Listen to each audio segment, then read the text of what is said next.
Hello everybody and welcome back to our coding session. So today is the episode 2, I guess, from our attempt to build a workout tracking application. And I have thought about what we should do today. And actually I think that one of the questions that we had yesterday during the live stream was actually very, very good, and it's actually what we will do right now.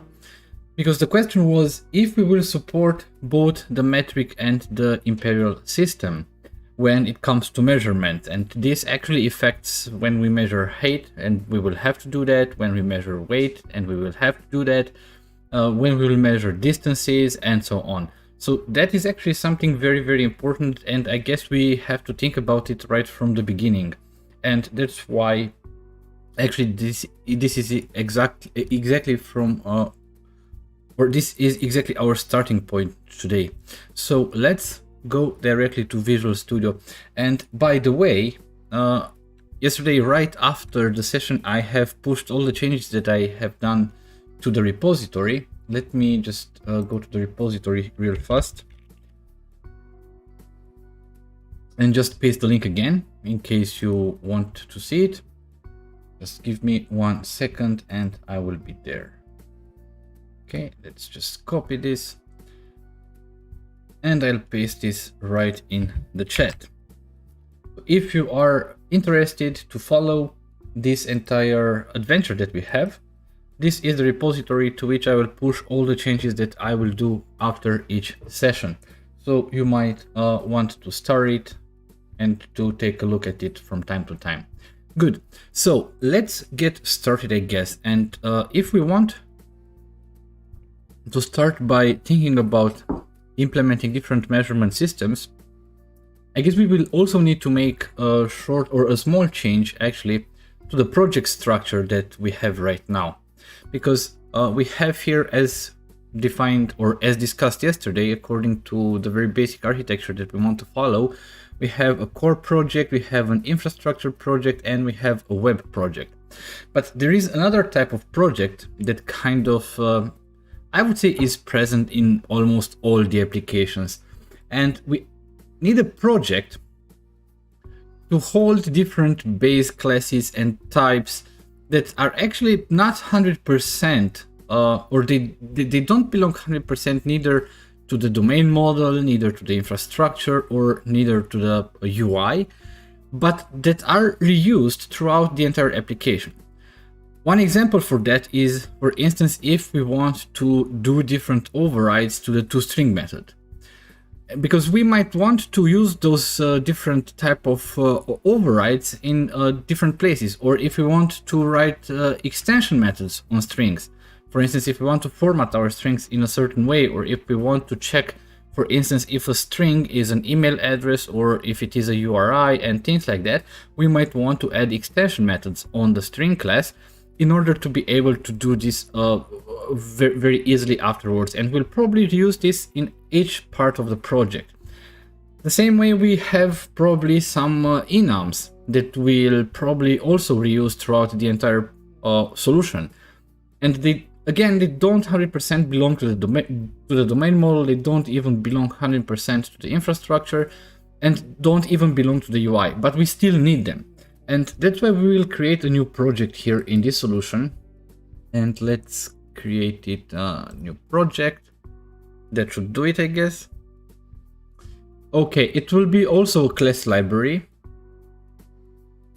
And let's name it. It would be cwk.trackMyWorkout, and we'll call this common. You would find this type of project also under the name of shared, or if you if you look at projects that follow domain-driven design, you will also see this often named as shared kernel or kernel. So let's just create it. Okay, and we have it here. We don't need this class anymore. Let's just delete it. And the first thing that I want to do is I want to go to the properties of this project, and I want to change this to be .NET Standard 2.1. And that's actually very important because we have seen yesterday if we want to add things related to .NET 5 here, then 2.0, .NET Standard 2.0 doesn't support that. And I guess we will have some, or we will have a good scenario here for using, for instance, records, which is a new feature of C# 9, which is actually very, very nice. So yeah, I just wanted to do a save all. And this right now should be saved. Now, okay, in this project, we will have to add different type of, let's create first a folder. Let's create this folder and let's call it enums. And the first enum that we will create here is measurement type or measurement system. Okay, and this would be public and it would be an enum, and we'll have actually only two values here. We'll have metric and we'll have imperial, and that should do it. Now let's create another folder here. Let's call this types. And in this folder, we'll add different types that we actually will need, as said, throughout the entire application. And by the way, just like yesterday, just feel free to write in the chat anytime you want to add something. If you have a question, or if you see that I do something wrong, or if you think that you have a better idea of doing something that I'm trying to do, or if I'm struggling to find a solution to a problem, don't be shy and please comment in the chat. It's really important also for me to get some feedback, because it's also a learning experience for me, or it should at least be a learning experience for everybody that is involved here. So once again, don't be shy and please feel free to write in the chat anytime. It really doesn't matter if you're following this on Twitch or if you're following this on YouTube. Just write it and I will see your comments. Good. Okay, so what we'll probably need are three types actually that we'll have to define here. The first one would be height, and let's see if we can use record, the record type. It seems it's not really supported. Probably I will have to install something, but I don't want it. In .NET Core project, it's in .NET Core projects, these records are supported by default. I'm not sure exactly why in .NET Standard they aren't, and I don't want to spare too much time here. But what I would like to do for this height is let's have it as a class. And what I would like is, I'm not sure if you're familiar with domain-driven design concepts, but there is a concept in domain-driven design that I like very, very much, and that is the concept of value objects, which are essentially objects that don't have a context of identity. So we will need .NET 5.0. .NET 5.0 or .NET Standard is not yet ported to .NET 5.0. But I guess I think I know what you mean. C# 9 is already installed. I have used it in .NET Core projects, so that shouldn't be a problem. But I guess you might be right with this one, because I can yeah, but here I can choose only between .NET Standard. You know what? Let's do something else. Let's just delete this project, because we can let's remove.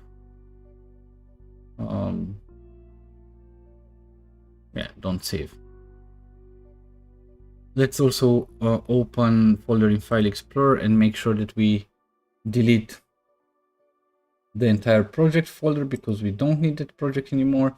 And yeah, I guess you were right. Let's try to edit new.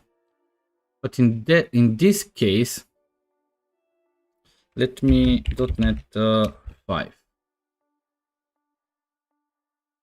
Let me see here. If I choose a console app, I guess I can afterwards change the project type to be as a class library. So let's try it out. So what I would like here is, once again, cwk dot check my workout dot common.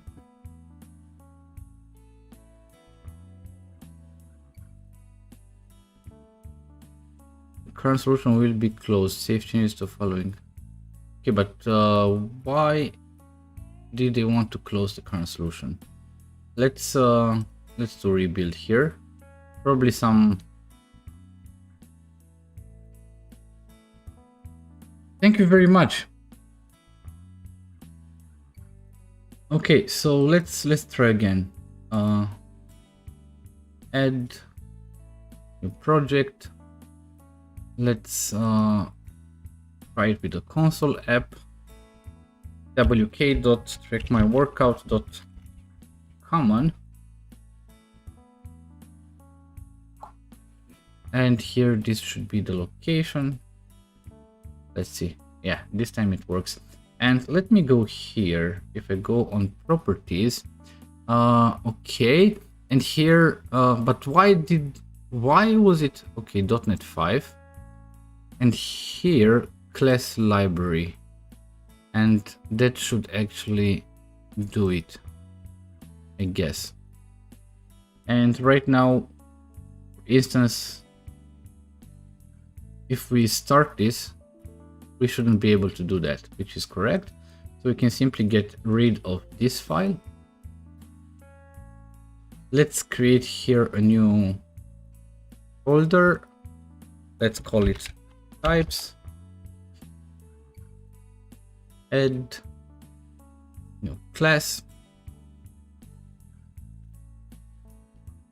Okay, and let's see if it works this time. Public record. Yes, it works this time. But why doesn't it color it in green? I don't like that. That's not fun.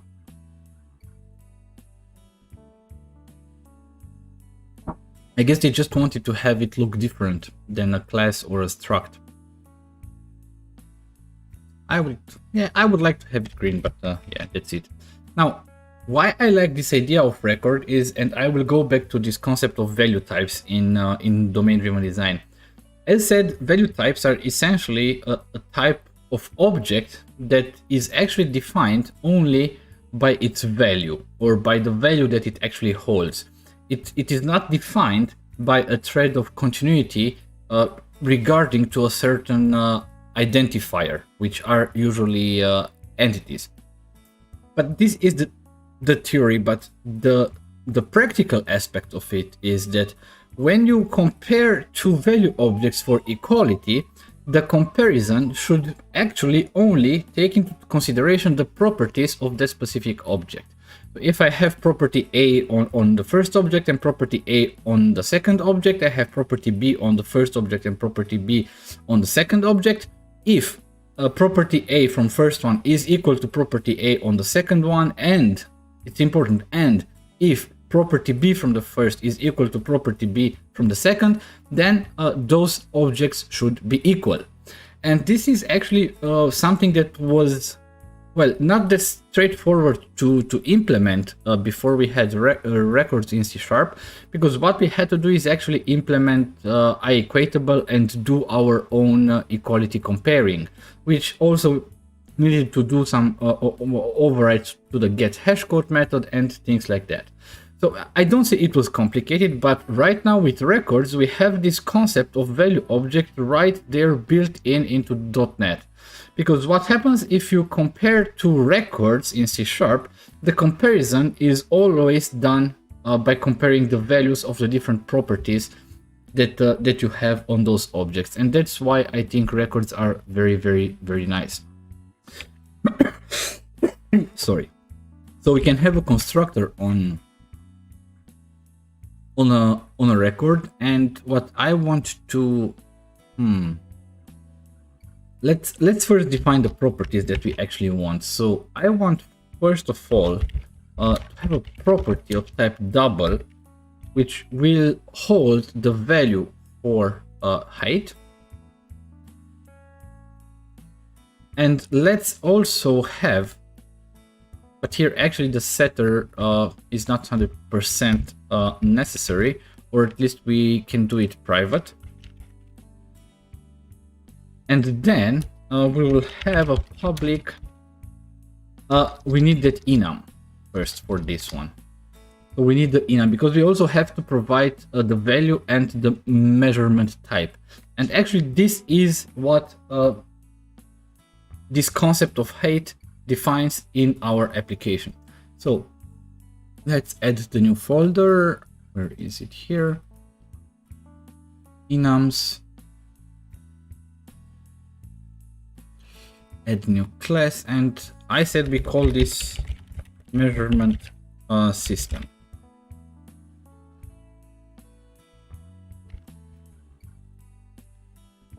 This would be an enum. And then what we have here said we have only two values, metric and imperial. And we will actually be able to reuse this enum for all the type of measurements that we will have in our app, like distances, height, weight, and so on. So, okay, let's go back here. So I want to have then here a property public measurement type. And here it will be, let's call it type. Okay. I'll have to add its measurement system. Sorry for that. So it should be like this. If I didn't do any typos, no, I didn't. In this case, I do them very, very often. So yeah, that's something that that can happen, of course.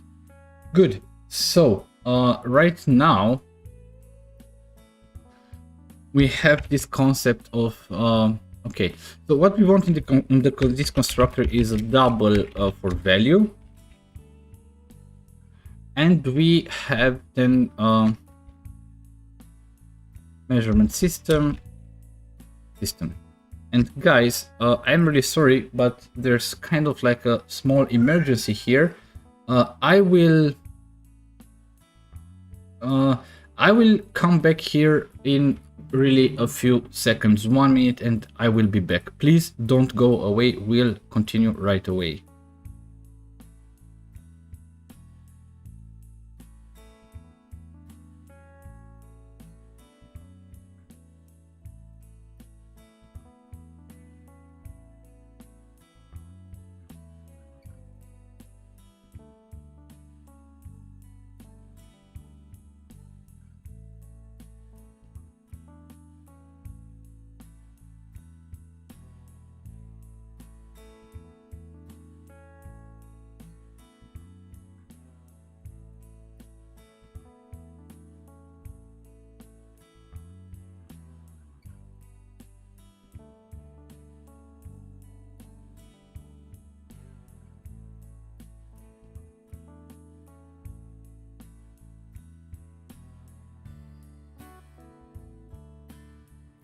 Okay, I'm back.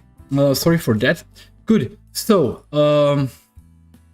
there are two things here. First, shouldn't we use init instead of private set? Correct. That is totally correct, because we want just to be able to set this when we initialize this, and this would be or those would be then init only properties, which is actually very, very important, because for instance, if we want to change the height, then actually what we would need to do is simply to return a new object of this type that holds a new value and a new type. So that is 100% correct. Thank you very much. And then there is one other, the enum can be a class and will be a table, so that you can easily modify values. Why would you like to modify values there? It's, I don't know, I see it as only as an enumeration, because, well, we have only two measurement systems that we will actually support, but I don't see what other values we might have there. So please feel free to just elaborate a little bit on that. Good. So in the meantime, we get here. So we then set value equals value, and the type equals system. Okay, and that should be it right now. Good. And then, of course, what we would need to do is to have the ability probably to convert between different measurement systems. So if we have a height object that is expressed in centimeters, so in the metric system, if the user, for instance, decides that he or she wants to simply change that and use the imperial system instead, we would actually have to support that. So in this case, what we'll have to do, if you change this later, you have to modify your code. Yeah, but what should change? Because the measurement systems that will support, they won't change at all, so it will be exactly the same.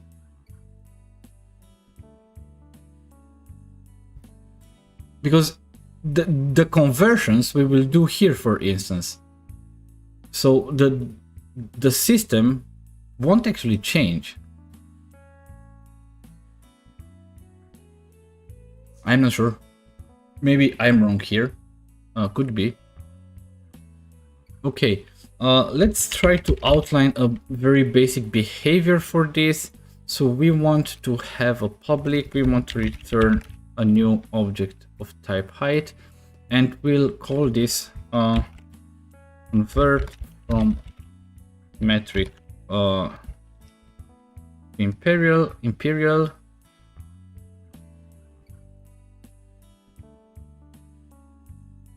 And we'll actually, this is not a static one, so we will refer actually to exactly this one. So in this case, what we will do is that, for instance, if you want to convert it to imperial, but it is already imperial, then we return the same object. So I say we'll have something like if measurement type equals measurement system dot imperial. In this case,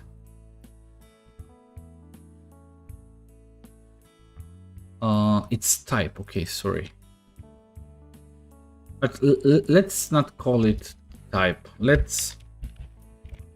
I know it's a long name, but let's be very, very specific on what we actually have here.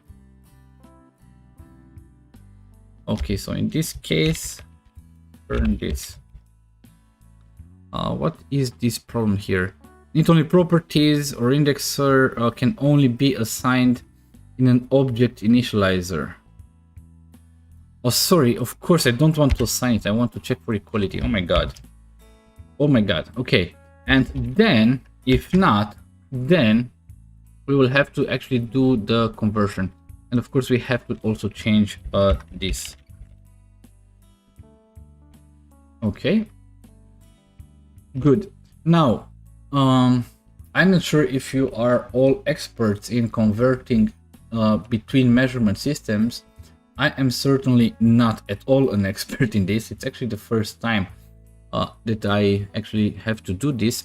But I have found a table here somewhere on the internet that kind of like informs us how to actually do those types of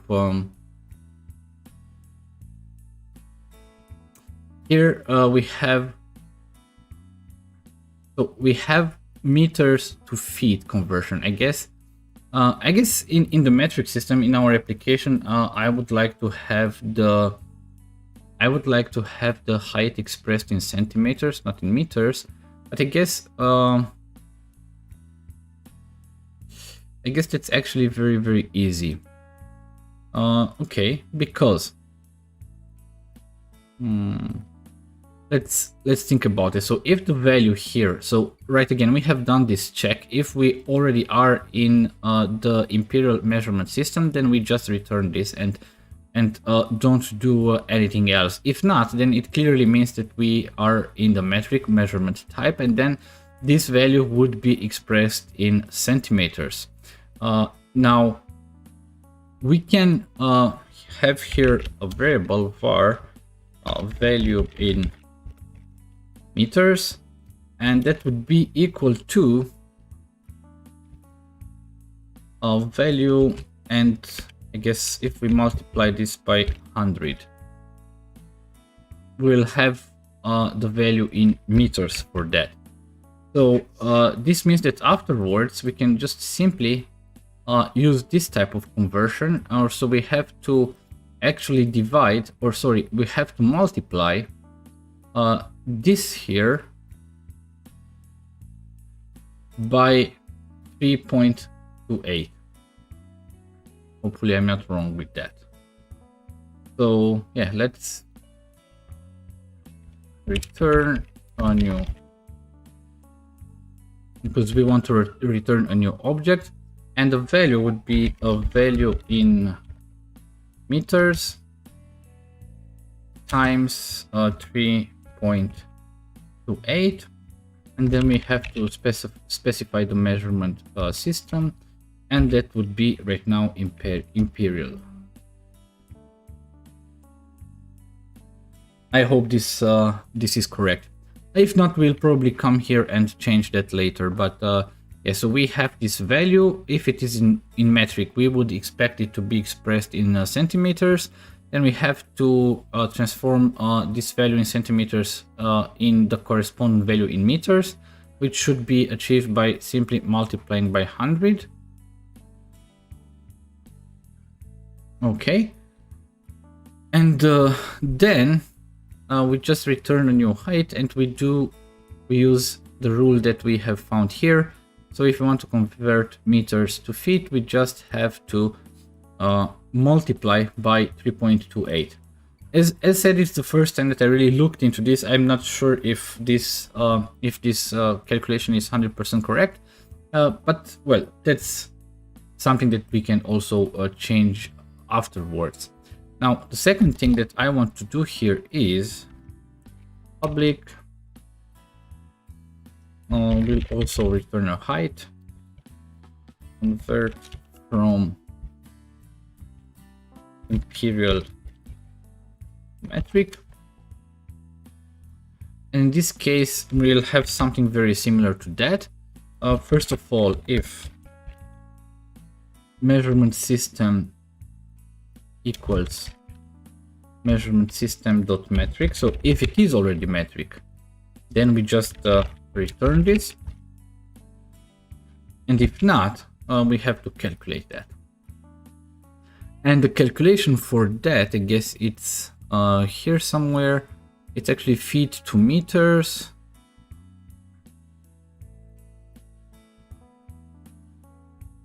I guess it's feet to meters. And we have to multiply by 0.30 in order to be able to do that. Okay, so let's try to do this. Return new height, and then we would have the value multiplied by 0.30, and the measurement type and the measurement system would be metric. But yeah, right now I see that because okay, here I have also a typo.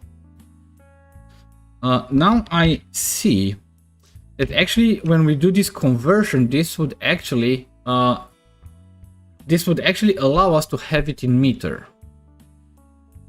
So we would have to actually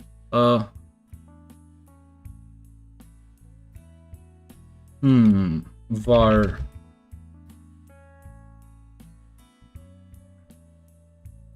it should be something like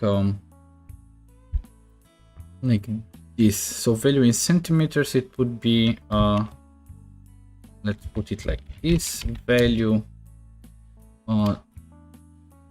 times 0.30. So this should be then in meters, and then I guess to have it in centimeters, I guess we would have to divide by 100. I'm not sure if I did something wrong. Maybe we should divide here and multiply here, but no, because we have to divide here. No, I guess it should be correct. So this means that right now this one would be the new value in centimeters, so we would just use that one.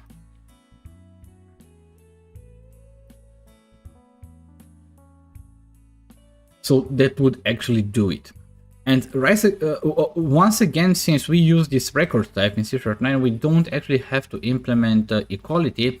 If we have two objects of type height, if we compare them for equality, .NET will by default compare the value and the measurement system. And if both of them are equal, then the result would be true. If one of them is not equal to the correspondent one, then the result will be false. So we don't have to actually bother to implement this at all.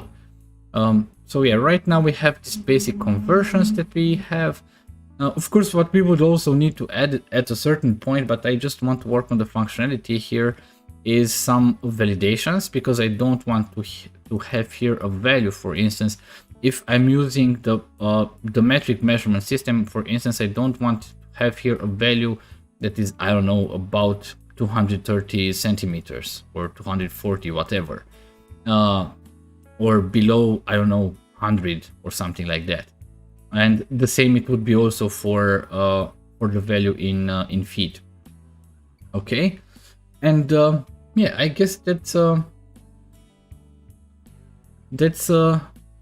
it for the height. So Paul Philip, hello from Timisoara. Thank you very much. Paul, I'm also from Timisoara. That's exactly the place from where I'm streaming. So I'm really glad that you are here. I think you're the first one from my home city that ever watched this stream. So thank you very, very much for that. Good. So now one other thing that we would have is the weight.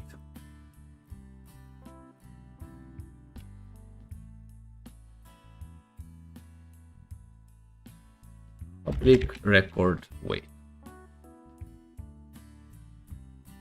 We'll have a constructor here. Here we'll have it very, very similar.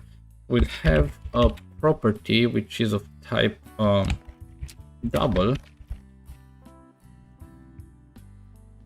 get and init. Sorry, value. It should be called value. And then we'll have public double. Sorry, it's not double, it's the measurement system.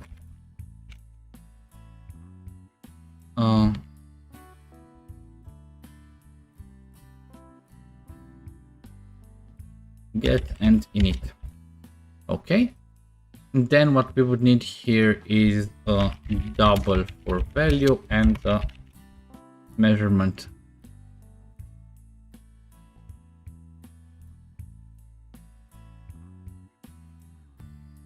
Do I have a typo here? Where? I'm not sure. Measurement system.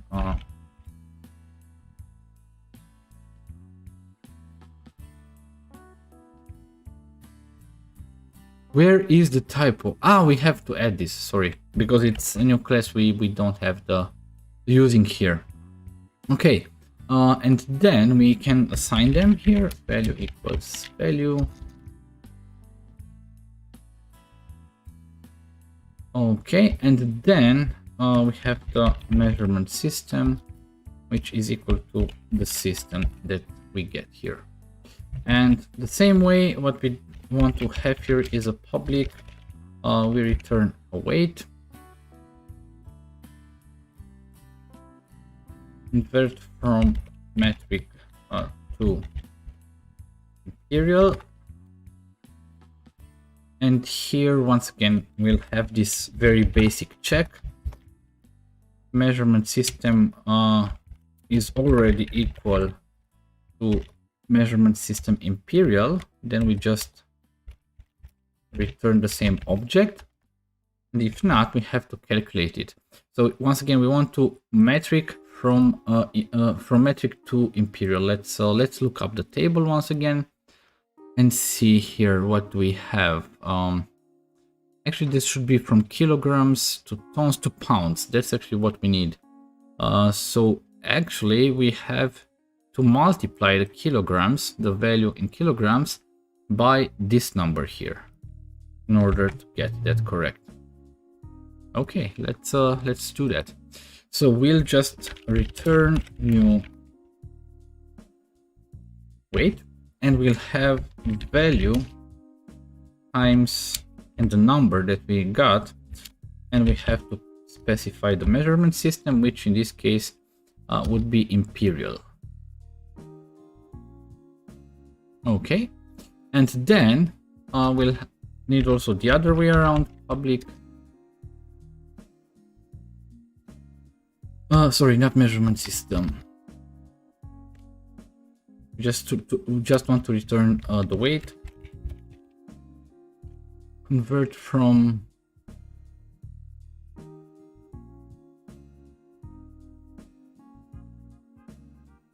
this time imperial to metric.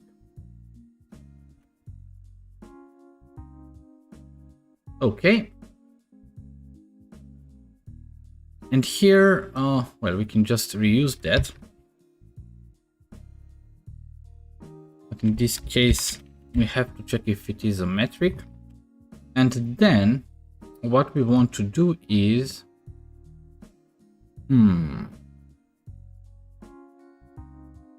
let's look up the table once again. So in this time, we want to convert from pounds.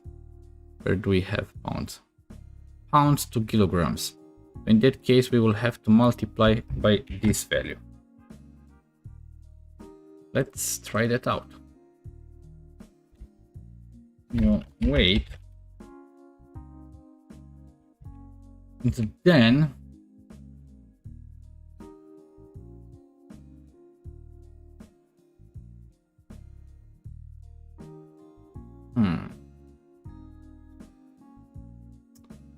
Then, yeah, we'll have to return the value times the number that we have copied, and the measurement system would be, in this case, imperial. Oh, it would be metric. Okay.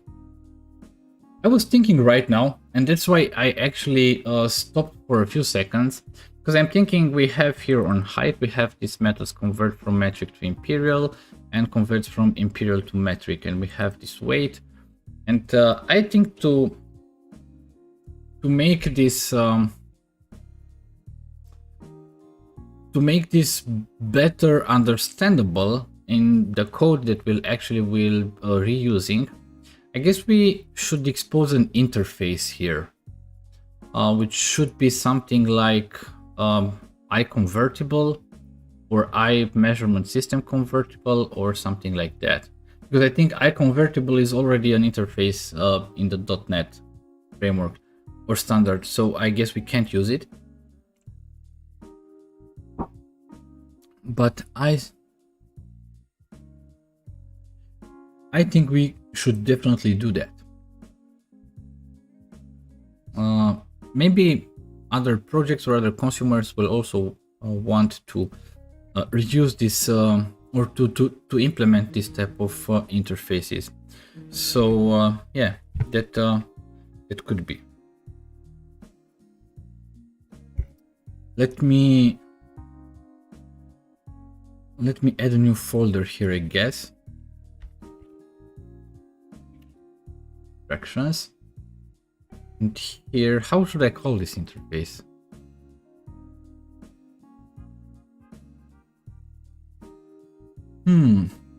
Because I would like to call it iConvertible, but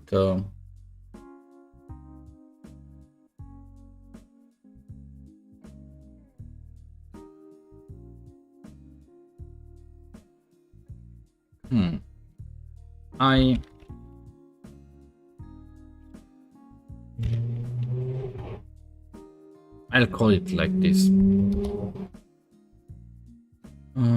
Should be a public interface, and I would like to have it as a T, because it should be generic, because each class or each record would actually implement its own conversion methods. So let's make sure that we actually copy everything correctly. Let's just copy here the name. So for this interface, what we'll have is that we'll return a T and convert from metric to imperial. We'll return a t, convert from imperial to metric. Okay. And in this case, we go to height and see. I'm not sure. It's a long time since I actually used the records, because I have to admit I didn't, or I haven't used the records in real projects so far. Only just right when C#9 came out, I played around with them a little bit. But I guess implementing interfaces should be possible. Measurement convertible of height. Of course, we'll need the using. Yeah, I guess it works. And let's just here come to weight. Actually, what we created here are data types, are our very own data types. And actually, it's a good practice when you have your own data types to expose their behaviors through different interfaces. This time it would be of type weight, and that should be okay right now. So yeah, I guess when it comes to doing these conversions, but I guess we still have one that we would need to implement, which is distance, because at least for now, I'm thinking about cycling work counts, because what about using a NuGet patch that already handles this? Handles conversions from the systems, from one measurement system to another. Actually, it's a good idea. I really haven't thought about that. But yeah, that could be an option, of course. I guess that should have been an option. But on the other hand, one thing that at least in production applications, what I like to do is to not use NuGet packages unless I really have to. So for instance, for such simple tasks like that, I wouldn't do that. And the reason is that with each package that you actually add to your application, you actually add a technology debt to your app. You have to maintain that, you have to check for updates, maybe that library was free but is not free anymore. And there are different types of scenarios, and that's why if I have some tasks that are not too complex, then I prefer not to use a library and not to add some technology debt to my application, because we'll, however, have enough technology debt here. But yeah, again, this is a very personal way of seeing the applications that I develop, and I'm not saying that I'm totally right and everybody should do exactly the way I do it. But well, it's based also probably on the experience on the projects that I worked on, and I prefer, if I can't do something without using a library and without investing a lot of time on writing that, then yeah, I prefer to do it by myself. But if you know a library that actually does this, please feel free to paste it here in the chat, because I would be curious to check it out. So I would be really thankful if you could do that, because I never used such a library. Okay, so yeah, let's go back here and add a new class that we'll probably use. Actually, we'll add. I'm not sure about the naming here. Distance. Distance kind of sounds right, I guess. For instance, when we create a new workout, one of the properties would be of type distance. It could be expressed either probably in kilometers or in miles. Of course, if we want to express them, for instance, in meters and in yards, then once we have a distance object, then we can do those conversions inside the same measurement system. That would actually be very easy to do, so that wouldn't be a problem. And let's also try to implement this interface here. Distance. course, we will have to add this. Okay. So what will we have here? We'll have a public.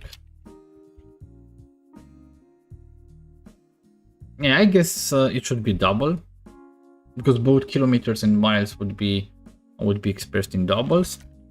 Value get init, and then we'll have a public, once again, measurement.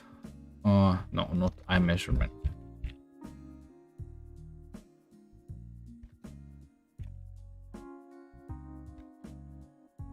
Get init. I probably will also have to add the using at the top, and that should be it. Okay, and now let's implement the interfaces. And here, once again, we do a check. So convert from imperial to metric. So if our measurement system is already metric, then we return this. If not, we want to convert from imperial to metric. Let's look up the table that we have. So from imperial to metric, I guess we would look for miles here, miles to kilometers. So we'll have to multiply by this value. Okay, let's do that. We'll just return new distance, and we'll have to provide the value times this number, and then measurement system dot will want to convert it to metric. So that should do it. Okay, we haven't, yeah, correctly, that's correct. Double value system, and then value equals value, and the measurement system equals to the system that we get in the constructor here. Okay, so now everything should be okay. Let's reuse that. But also in this case, we want to check if it is already imperial. Then we'll have here imperial. So we'll have to convert from metric to imperial. Let's look up the table. So in this case, we'll look for kilometers. Where are the kilometers? Here. Kilometers, okay, to miles. So we have to multiply by this one. Value times this one and the measurement system, and that would be okay, I guess.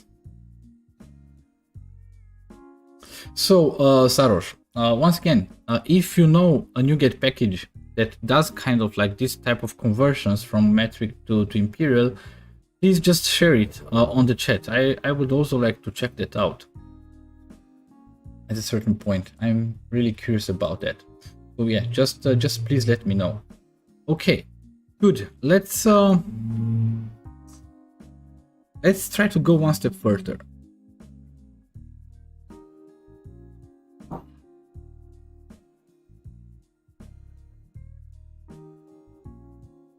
But I haven't received it. I don't see it in the chat. Does anybody of you see the link to the NuGet package in the chat? Because I don't see it, unfortunately. Oh, I guess maybe it could be that that YouTube doesn't allow you to paste links. It could be. Well, that's a shame, I guess. But maybe you can post it as a comment afterwards, as a comment to the video, because this will remain as a video, I guess. Just like the previous one. So yeah, good. Okay, guys. What is the next step? I guess the next step is then we should move towards our domain model.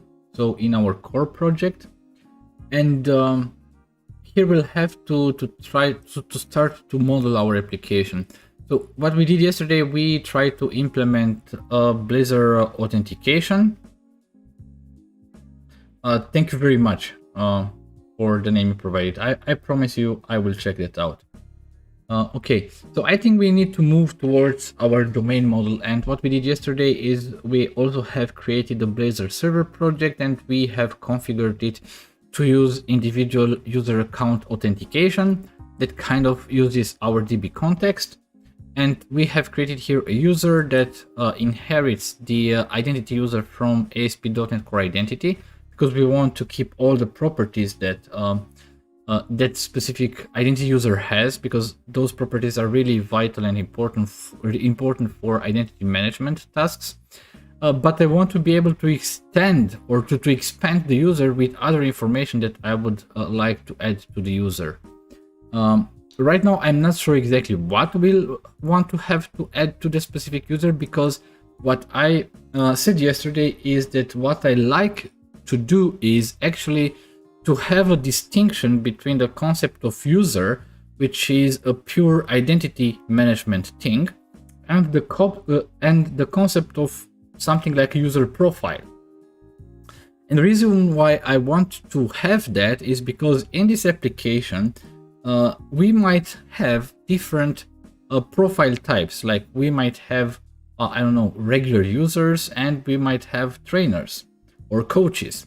So in that case, we could have a user, for instance, that wants to use the application as a regular user to track workout, but that also wants to use the application like a trainer or a coach. It's something as a concept very similar to what we have in Uber, where if I have a user there, an identity, I can be a rider when I want just to ride and to call for an Uber, but I can also be a driver. If I create my driver profile, I can be a driver. So that's something similar that we will have here. So that's why a lot of the properties that we'll think about the user, will put them in profiles. And I guess that's exactly the next step that I would like to do. But before going forward, I would like to take a very short 5 minutes break. I promise you it won't be longer than 5 minutes, and then we'll continue to work on our domain model here and create our first types, then probably create a migration to see exactly what entity framework creates in our database, and probably that would be it for today. And then for the next stream, we'll go, I don't know, probably in the front end part. But yeah, right now I just want to focus on this domain model and create our first types. Please stay tuned, don't go away. We'll be back very, very shortly in around 5 minutes.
I'm back. Thank you very much for standing by and not leaving this.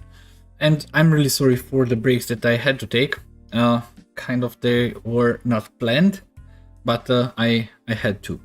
So, coming back to our domain model, during the break, I think I know what I want to add here to this user. Maybe I leave the address for now, but what I want to look into is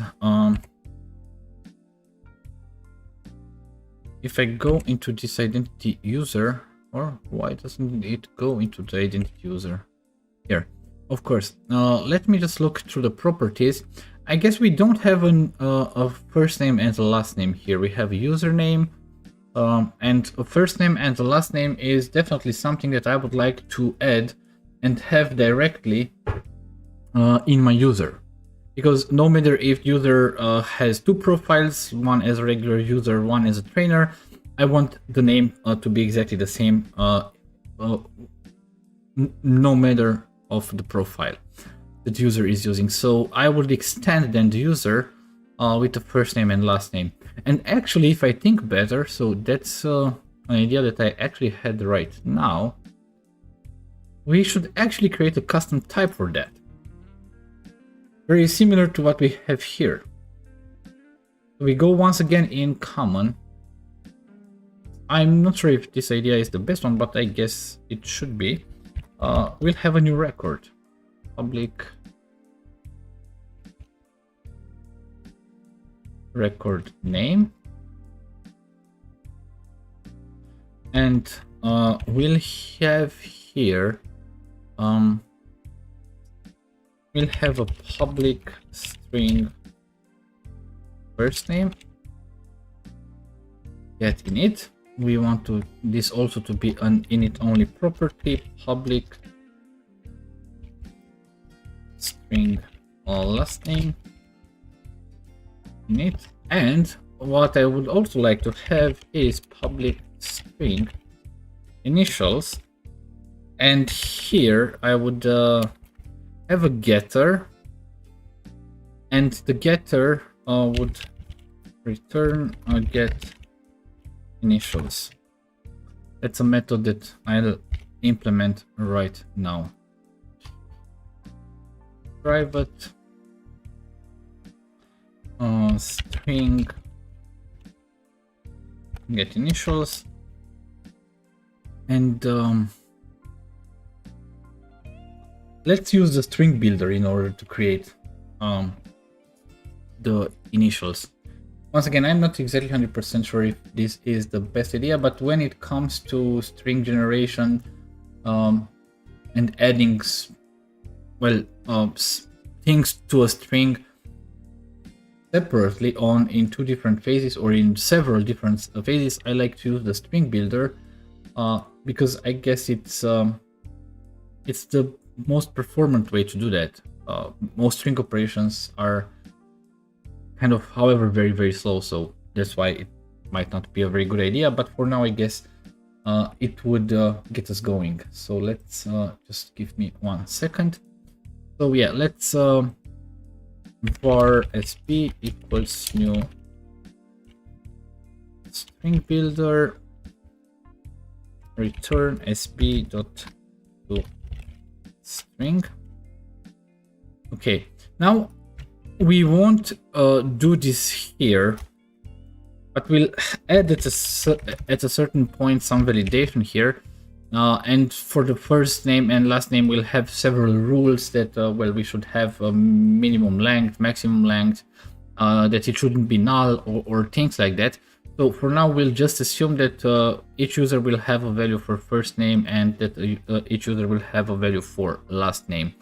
And if not for get initials, we will just return, I don't know, random string, I guess. So let's first we need here first name and last name,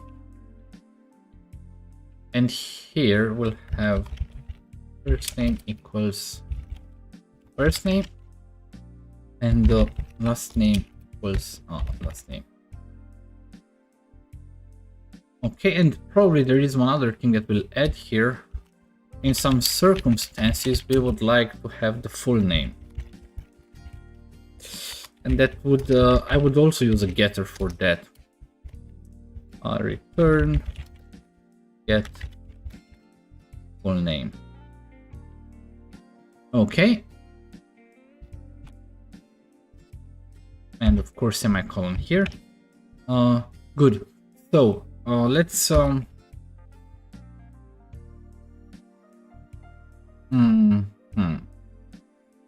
thinking right now, should we assume that we will have a value for first name and last name?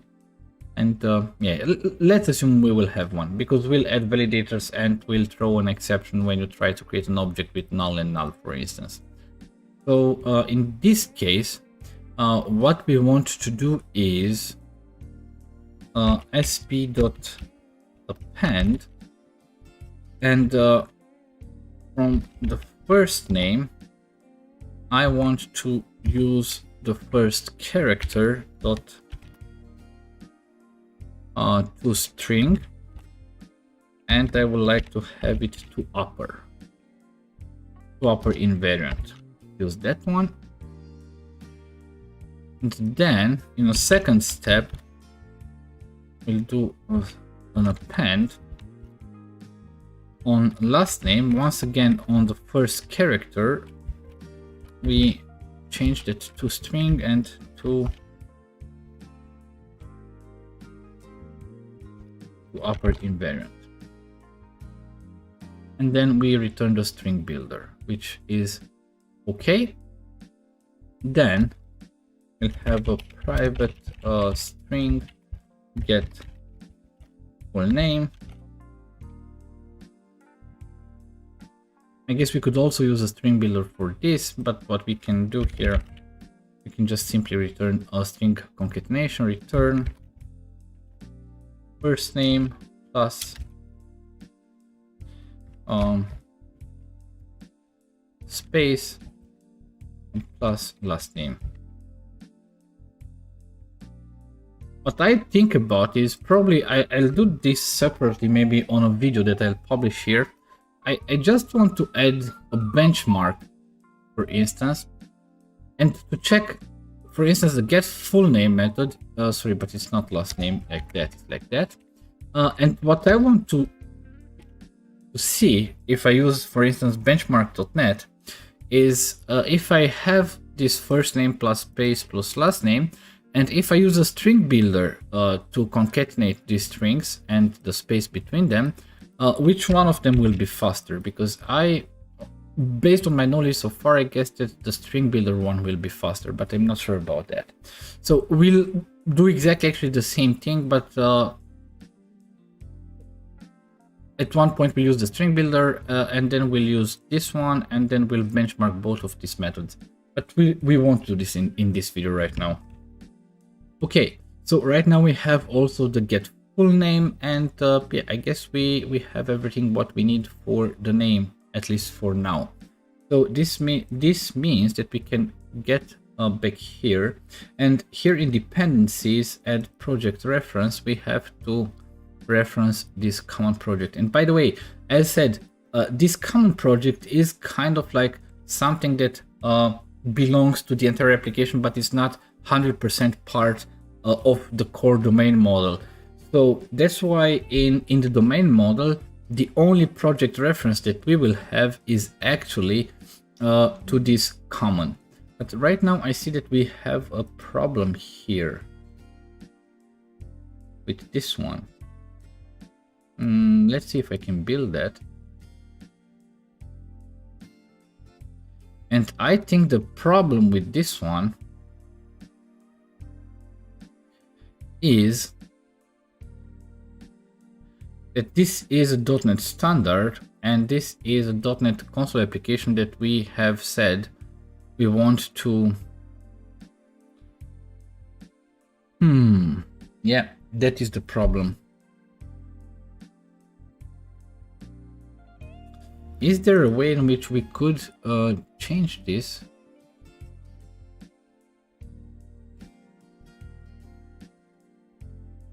Because I would like this to be a .NET Core 5.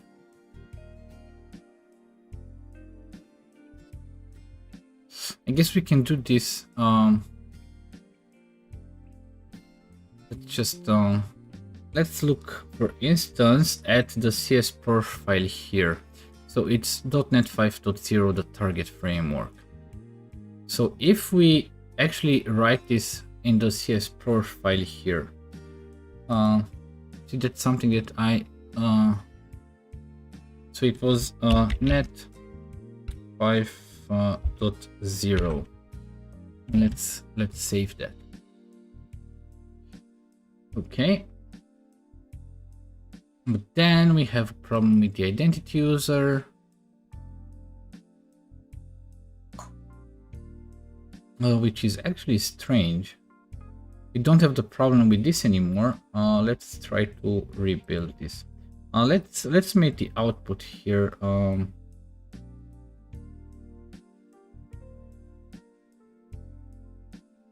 Okay, but I have changed it, and I say that I want to be this class library.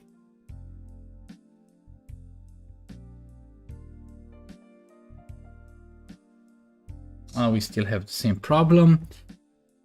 Okay.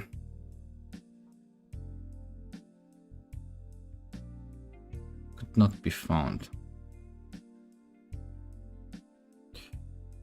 Common is not compatible with .NET Standard 2.1. Okay.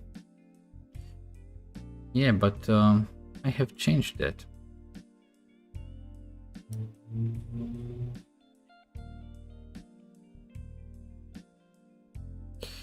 So common supports .NET 5. Okay, but now this also supports .NET 5. Let's clean the solution. Let's try to rebuild that. It worked. So we just had to do that. Okay, and I guess we will have to do the same for the infrastructure project. So it would be .NET 5.0.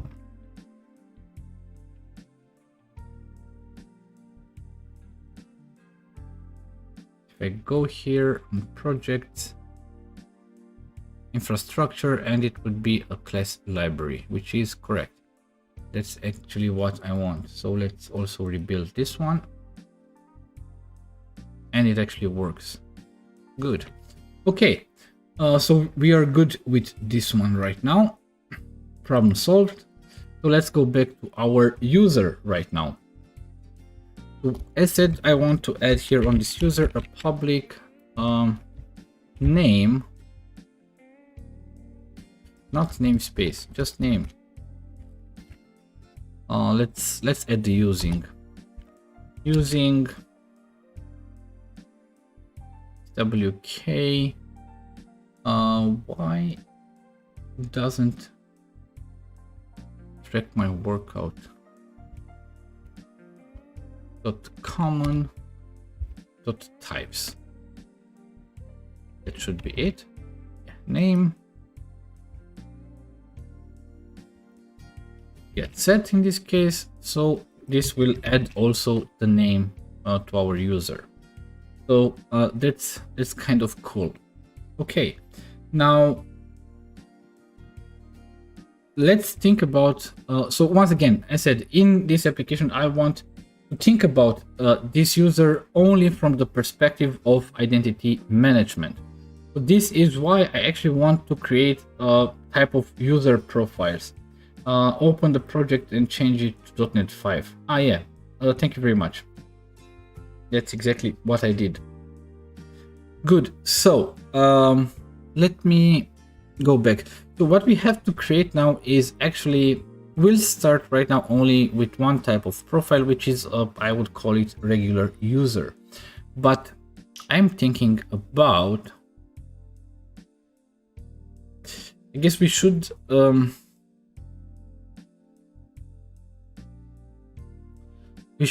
expose the idea of user profile, maybe through an interface or through a base class. I usually prefer to use interfaces instead of inheritance. There are several reasons why I prefer that.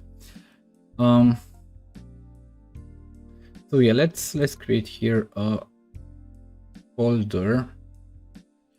Let's call this abstractions. And in this folder, let's add an interface. User profile.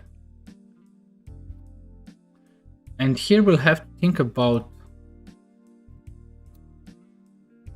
properties and behavior that would be specific for a user profile.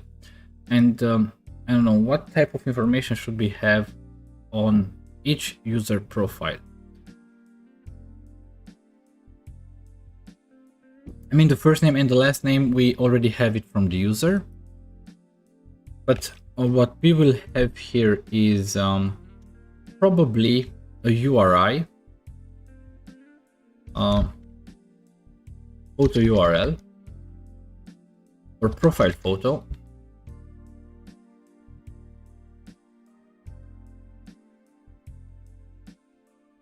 Okay. What other type of information will we have on user profile? I mean, I want to be able to search users in the application, I guess, at a certain point based, I don't know, location or city and things like that. Now we have on the user an address, but I guess what we want to do is have on the user profile a string country. Okay, now we'll have a string city and probably a string region.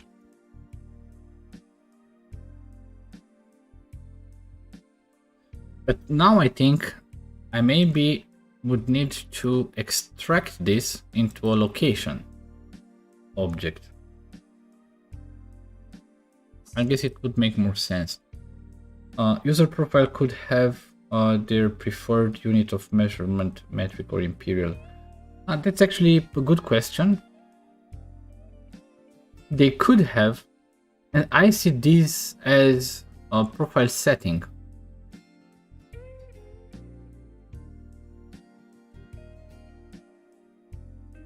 I mean, each user profile would have probably also or will hold a property of type profile settings, something like that, in which we could we could have preferences for time zone, for instance, or preferred unit of measurement.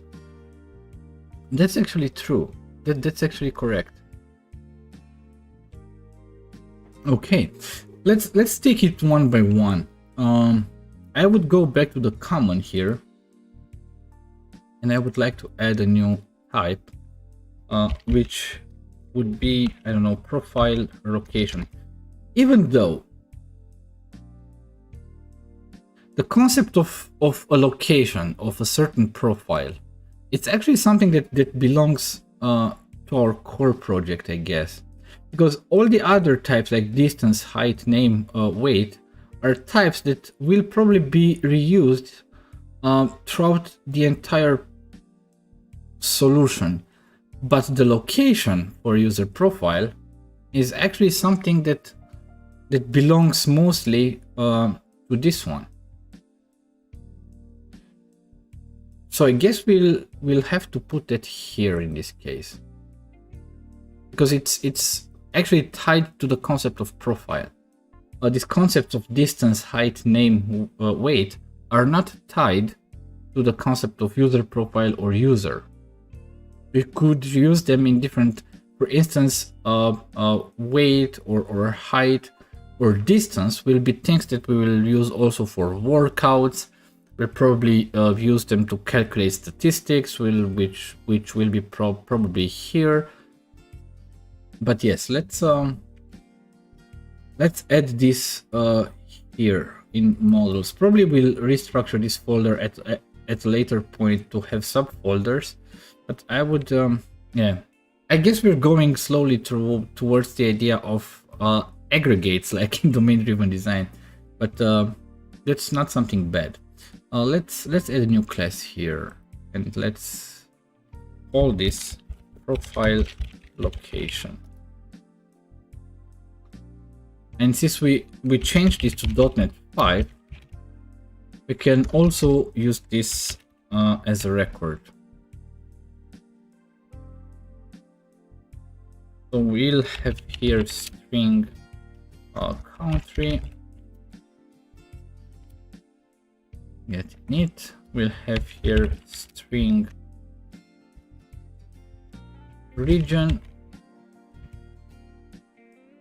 and we'll have here a string city. If we need some other properties, we can add them later probably. Let's just add a constructor here, string country, string region, and string city, and let's assign them.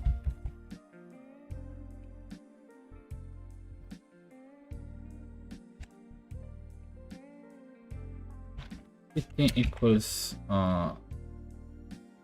city. It should be like that. I guess we don't need any further methods for now, at least. So we'll go back to iUser profile, and instead of having these properties here, we'll have here a profile location. Yeah, profile location.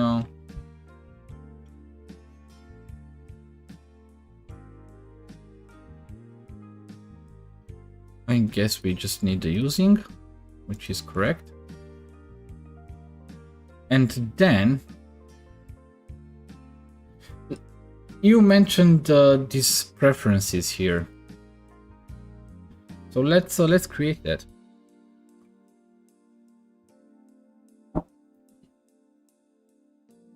So also for the profile, we'll have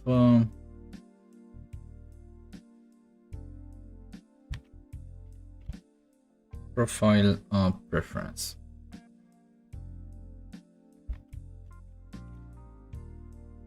For profile settings, I'm not sure. Public.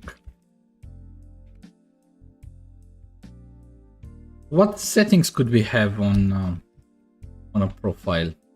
Like the date, time. The time zone. That's actually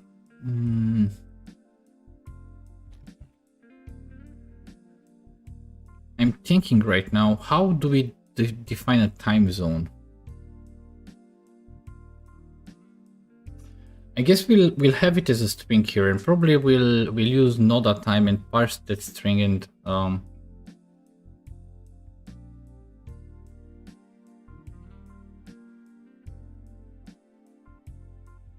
represents a time zone. Okay, we have this. But I'm not sure how this will be written to the database, but we'll see. So time zone.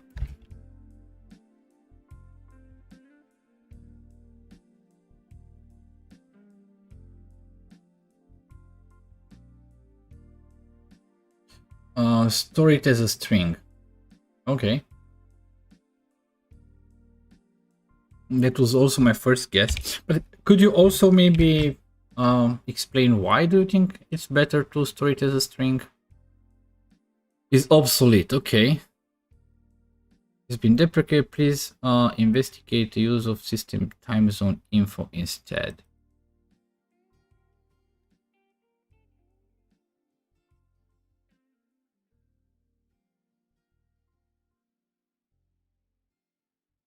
I'm just curious about this one. What does this what does this contain? Time zone info. Okay, it's the local UTC, base UTC offset, display name, and I guess this would be written to the database probably. ID, standard name, support daylight saving time, and daylight name. Calculate. Okay, then we have different conversions here. Okay. Transition time. That's actually nice.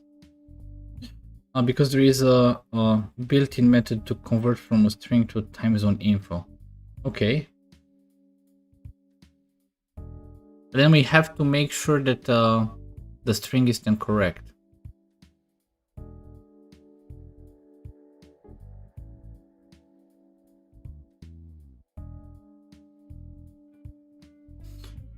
Okay, convert time.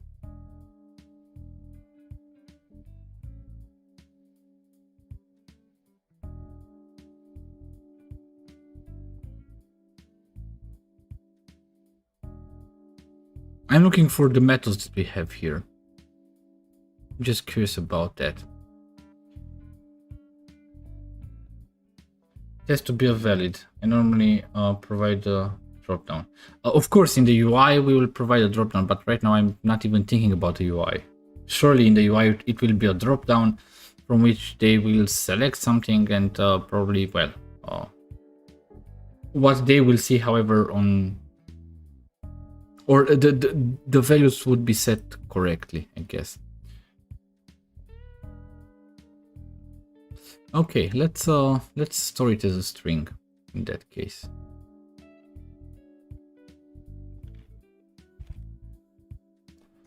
Sorry, we said string. Okay, and then we'll have measurement system. I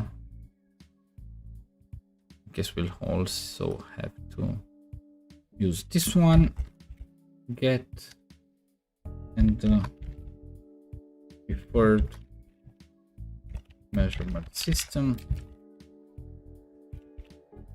Any ideas what we could add in the profile settings record? What other type of settings could be useful in such an application?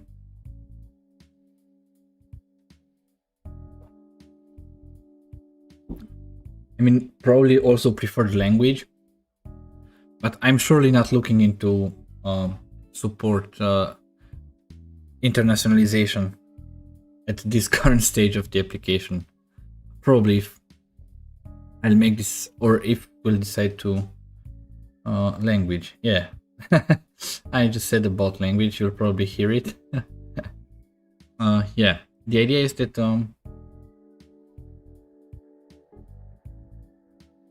I really don't want to invest time on supporting different languages in the application right now. But that's surely something that that would be. I mean, here there would be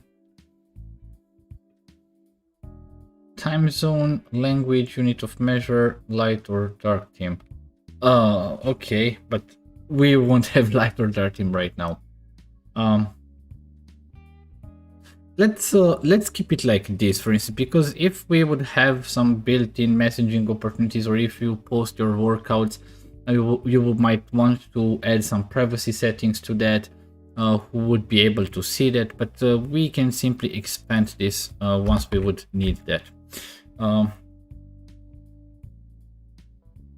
So let's add the constructor here. You know, it's that principle, that Yakni principle. You ain't gonna need it. So I just want to add things when I will need them. Okay, so we'll have string time zone and measurement system. Let's call it just system.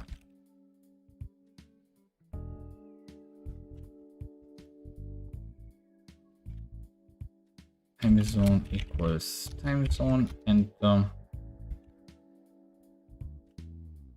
preferred measurement system equals system.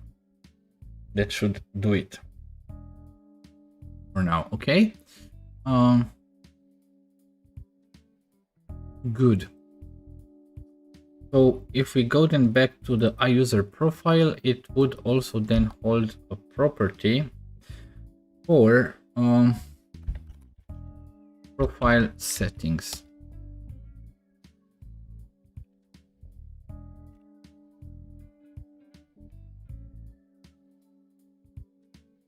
I mean, probably at some point we will have also to distinguish between settings that actually belong to the core domain logic and settings that belong to the application layer.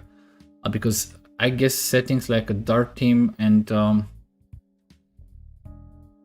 light theme, we'll have to store them eventually to the database, but they are not part of the core domain logic. So this means that my application would work exactly the same no matter what. I'm talking about strictly the domain logic of it. So it will work exactly the same if the theme is dark or if the theme is light. That wouldn't actually change anything in the domain logic. But for instance, if and the same would apply also for language, because no matter what language actually I use to display things on the UI, the backend logic, the domain logic is exactly the same. But this is not really 100% true for time zone, because when we, I don't know, create a workout or things like that, then a time zone would be a very important information, I guess. It would affect the different calculations that we will do here. For instance, like the statistics. If I want to see, I don't know, my workout stats for today, what does actually today mean? So that's a knowledge that is actually core to the domain logic that I have. But yeah, we'll see this later, how we will distinguish between different type of settings. Good. So what other things could we have in a user profile? We have the profile photo URL, the location, the profile settings, and from the name, we already have, from the user, we will already have the,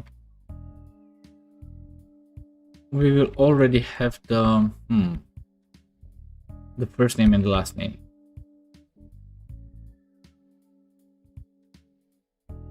I guess for now, age. Age, yes, age is actually very important. Yeah.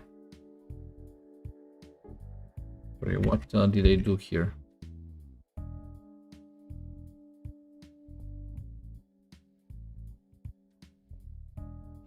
Int age. Male, female. Yeah, that's actually also important. But for this, I guess we would have to create an enum. And that's this concept of gender then. Is this core to the domain logic, or is this something that we would actually have here in this common? Date of birth.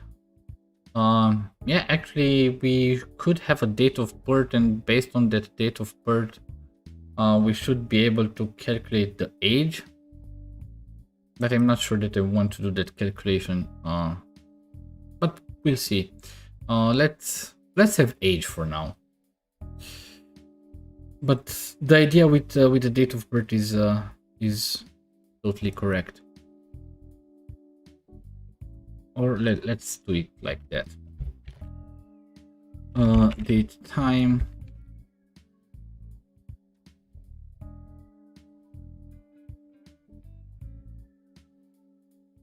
Although I guess we maybe use datetime offset here, because this is actually something that represents a point in time.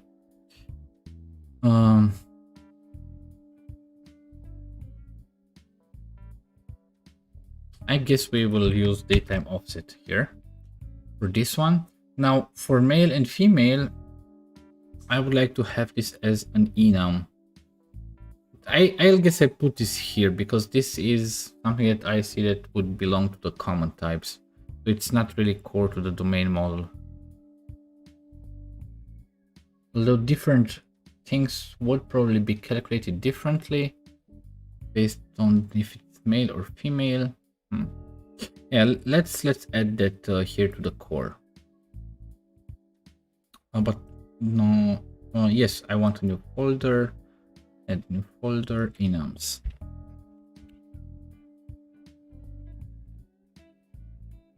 we could have problems with having just two genders in our application. It's not politically correct nowadays. But we can easily extend this to more, so that's no problem.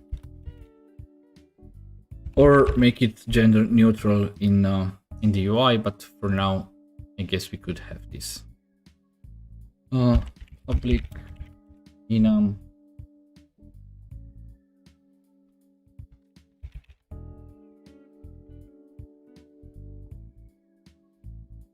Okay, and here would have then gender.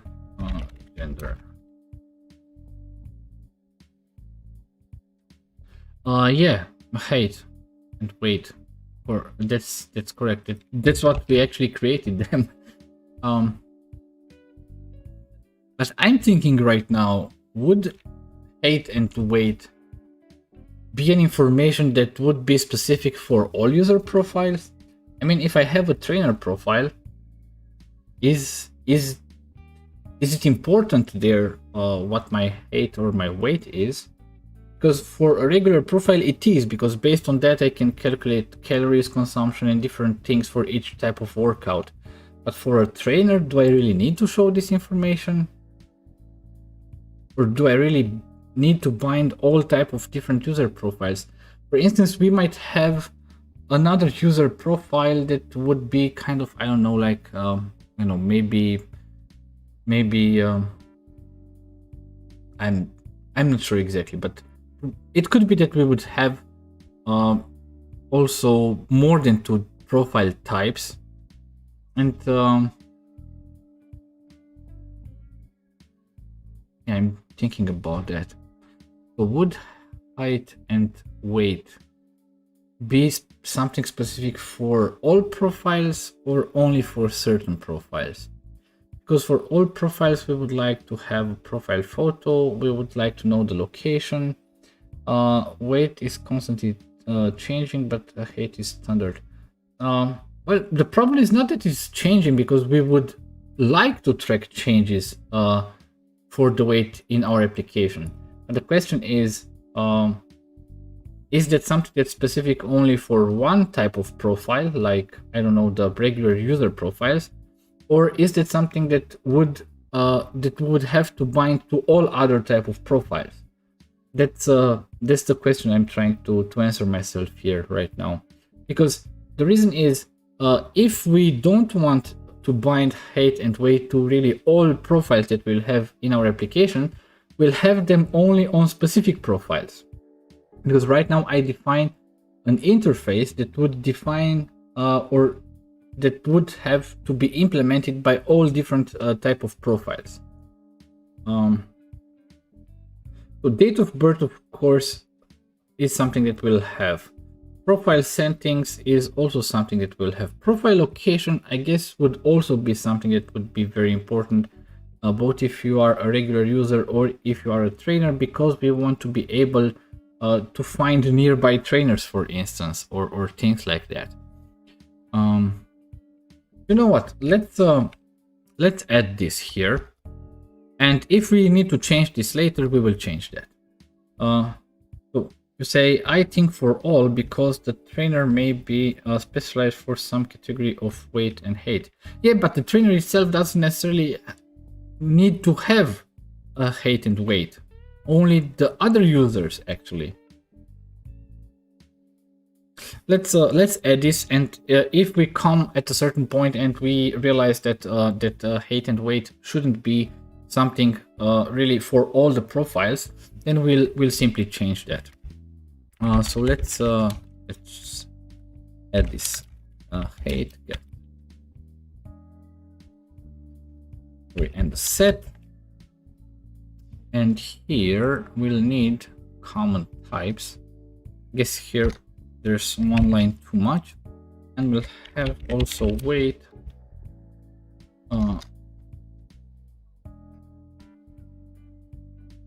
Okay. I guess that's actually enough for now. And now let's come to the basic types. And you know what? All profiles would also have an ID. We don't need to set that separately. And yeah, I know that a lot of projects and developers like to create like a base entity in which they create this int ID property, and then all other classes would inherit from it. I don't really like this approach. Again, this is I would say reasonable but personal and subjective opinion. But the reason is that for different type of entities, I might want to have different type of IDs. So this is why I actually prefer to group the identifiers in well, for specific groups. Like for the user profiles, I want to have an ID, but there might be other types or entities for which I would prefer to have GUIDs, for instance. And one type of place where I also used GUIDs is the concept of user, actually, in from an identity management perspective. And that's exactly what also the identity user from ASP.NET Core Identity is using. And the reason why I like to use a GUID as identifier for users is that, well, it actually came up in an application that I was working on, I guess 1 year ago, where we would have at a certain point to implement and do some cryptographic operations on the user. And for that you need a key. And it turns out that the GUID is actually a perfect fit to be a key for cryptographic operations because of the length in bits that it actually has. So that's the reason why I prefer for some type of entities to use GUIDs as identifiers. Okay, so we have everything here right now. So then we have to implement a concrete type for that, and we'll start with a regular user profile. And it's actually, I spent a lot of time on thinking about names that we would have. And you know what? Also from the user interface, I want to bind the user profile to a user.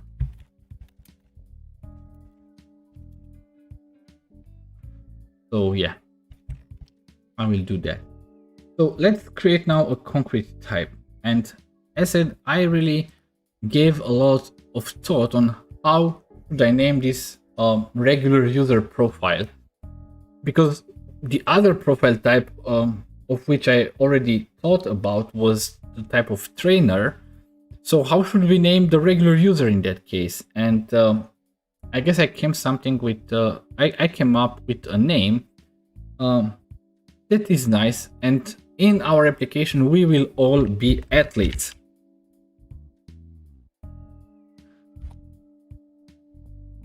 So we will all be athletes, and trainers will be trainers, of course.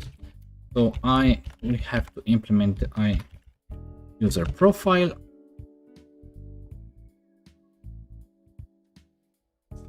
We'll have to implement this one. Okay, but why?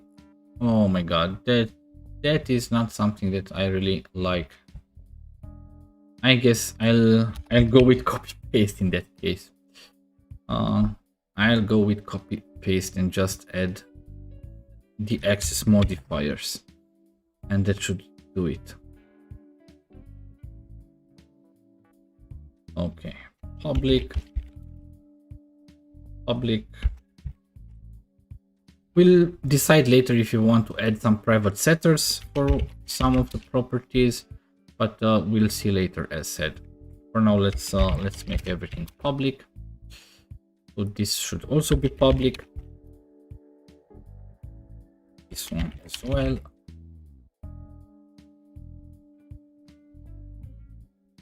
This one as well.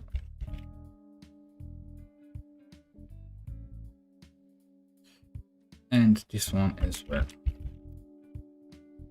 Of course, for those we would have to add the usings, and for this one we would have to add another using, and that should do it. We have a athlete profile right now. Now, there is one other thing that I would like to add here is if we go here to the user, we see that user has a name, but a user would actually have a list, public I collection. Let's make I collection of I user profile.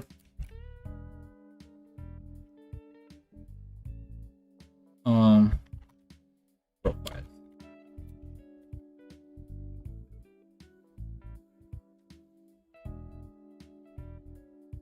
Then here in the constructor, I would say that profiles equals new a list of I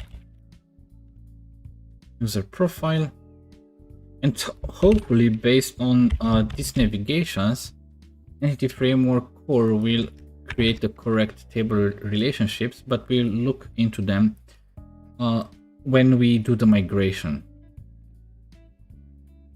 This should actually create a one-to-many relationship, like the user can have several user profiles, while the user profile would actually have only one user, which is actually exactly what we need. We just have to be careful when the migration is created to the referential action that is done there. But we'll look at that when we get there. Okay. So I guess we are done with the user for now.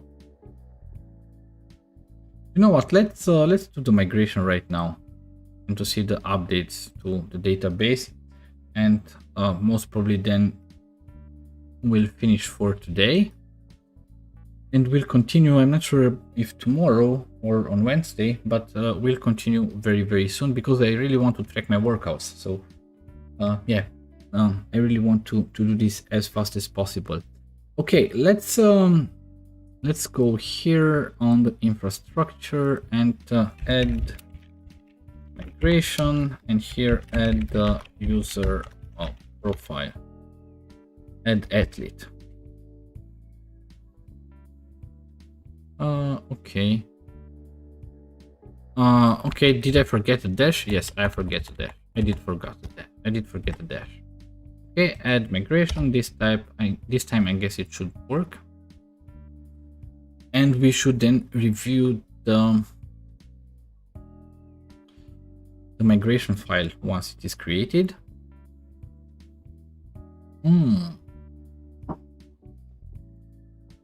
Okay. The property user profile is of an interface type. Okay. This navigation manually configure the relationship for this property by casting it to a mapped entity type. Otherwise, ignore the property using the not mapped. Okay. Okay. I didn't really want to do that because I want to map that. I didn't really see this coming. Yeah, I guess Entity Framework Core needs a concrete type. The problem is here that I have an I collection of I user profile, and Entity Framework Core needs a concrete type for that. Specifying an interface is actually not.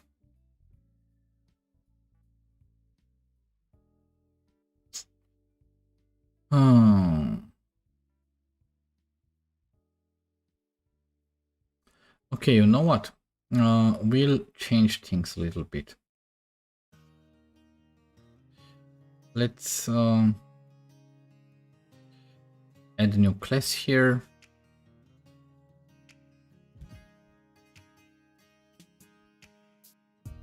But it actually would be exactly the same problem.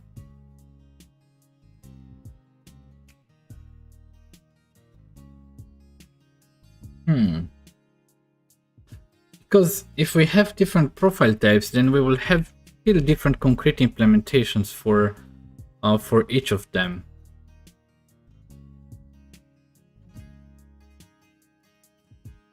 So creating actually a base class for that wouldn't really help in this case. Because it would still lack a concrete implementation. So we would, I guess I'll have to think about it. I'm not sure exactly right now how to solve that. I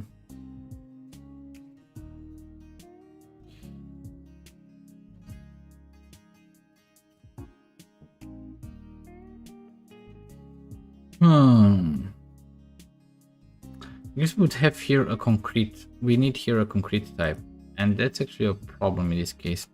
But maybe,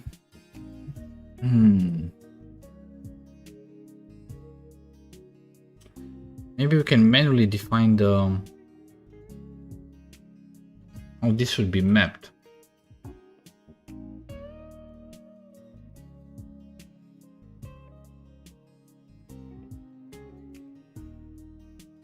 Because the other way would be, I guess that this will remain for a homework then, for myself, to try to find a solution to that. Because we need to tie this to a concrete type, and I remember that I did implement something similar to this one in another application, but I don't recall exactly how I did it, because it was, well, some time ago. And it was exactly the same scenario where we had different concrete types.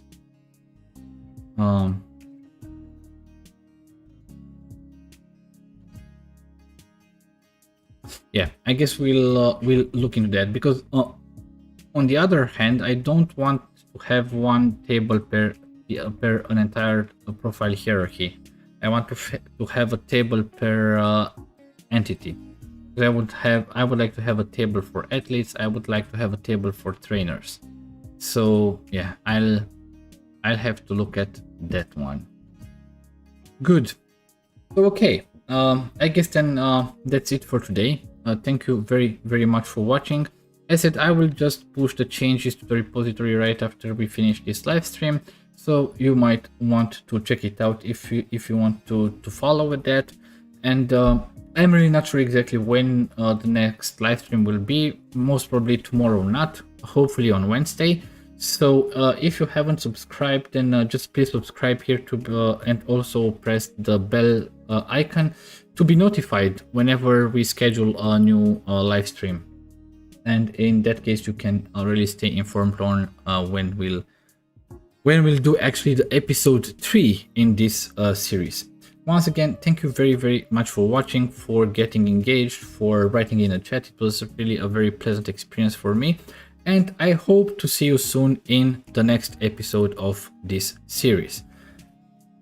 I wish you a very good evening or a great day. Take care of you, and hopefully we'll meet again in a few time. So bye, have a good evening.